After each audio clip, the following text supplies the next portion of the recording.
ዛሬ ድርሻዬ ጥሩ ደረጃ የደረሰ ታያቸው ልጆች ናቸው። የሚያቀርቡት ሀሳብ ደግሞ የሚገርም ራስህን የምትገነባበት የምታነሳሳበት። አንዳንድ ዳይሬክተሮች አሉ ትንሽ መቆጣት፣ ተዋናይ ደግሞ ነፃነት ሊያገኝ ይገባል። ቲምወርክ ቢሆንም የህብረት ስራ ቢሆንም ነፃነት ያስፈልጋል። እኛም በእድሜ በጣም የማከብራቸው እንደነ ጋሽ አባተ እነ ጋሽ ሃይማኖት አለሙ ረዳት ፕሮፌሰር ሽብሩ ነው መሰለኝ የሚባል እነዚህ ወደ እነዚህ ደግሞ ስትመጣ እነዚህን ነው የምታንጸባርቀው። ከእነሱ በላይ ደግሞ እነ ሄኖክን እነዚህን ታስታውሳለህ። ስለዚህ ድርሻዬ በጣም በጣም የሚገርም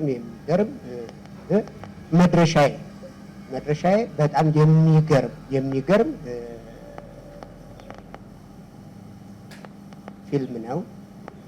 ታሪኩ ሪቫይዝ ተደርጓል። ይሄ መቼም የመወቃቀስም ወይም ደግሞ ዝም ብሎ የመናገርም ማለት ነው። ትልቁ ሀሳብ ጠፍቷል። አሁን ኢትዮጵያ ውስጥ ነው እንጂ አሁን እንግሊዝም አይቻለውኝ ሀሳብ የላቸውም።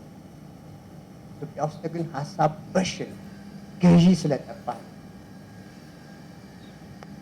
በተለይ በጥበብ ላይ ሰፊ ድርሻ አለ።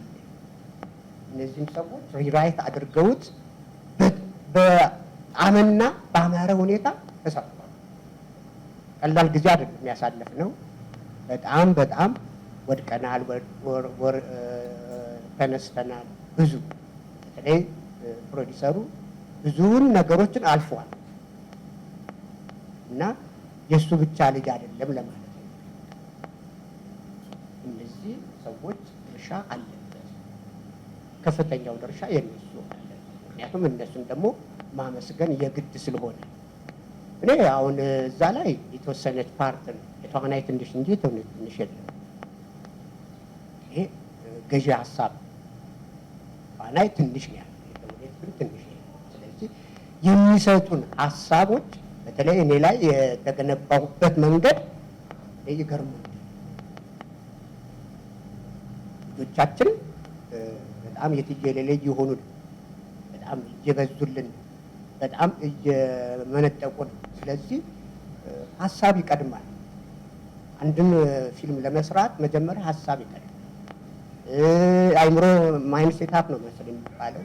እኔ እንግሊዝኛና ቴክኖሎጂ ጻፈኝ ለነገሩ ግን አይከፋም።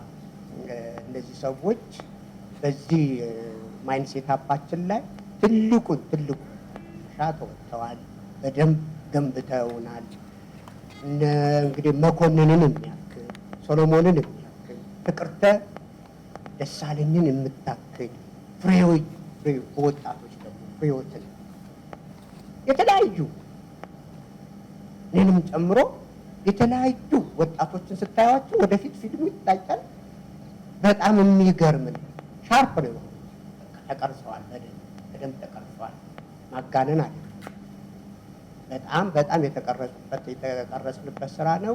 እንደገና ደግሞ ችርዬም ያው ችርዬ ችሮታው ማለት ነው እና እነዚህ ሰዎች ያሉበት ነው። እንግዲህ እኔ በጣም እድለኛ ነኝ ከወጣቱም ጋር ሰሎሞንን የሚያክል መኮንንን የሚያክል ፍቅርተን እነ ቼሪን እንደገና እነ ፍሬወት እነ ህይወት ከነዚህ ሰዎች ጋር መስራት እንደገና ተፈቶ እንደ መገጣጠም ማለት ነው።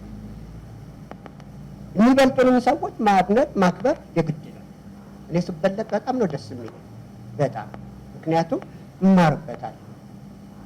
አንዳንድ ጊዜ አይነኬ የምንሆንበት ነገር አለ። እሱን መጣል አለ ያስባል። እዚህ ላይ ግን የታየው አይነኬነት ጠፍቷል። የለም መማር ከቻል ትማር፣ መስራት ከቻል ስራ። ይሄ የትልቅና የትንሽ ነገር እዛ አይታይም። የአባትና የልጅ ነገር ነበር የሚታየው እዛ መድረሻዬ ላይ። እና በጣም ነው የኮራሁት። በጣም ደስ ብሎኝ ነው የሰራሁት። እኔ አንዳንድ ጊዜ ቃላት የሚገልጹበት ነገር አይኖርም ከአይምሮ በላይ ከማለት ነው። ስለዚህ እንግዲህ ወደፊት ሲመረቅ ደግሞ እንደተባለው ዳይሬክተር ብዙ ጊዜ የምንወቃቀስበት ነው። በተረገመው ቲያትሮች ራሱን አንስቶታል። ብዙ ወደ 4 ነው 5 ፊልሞች ሼልፍ ላይ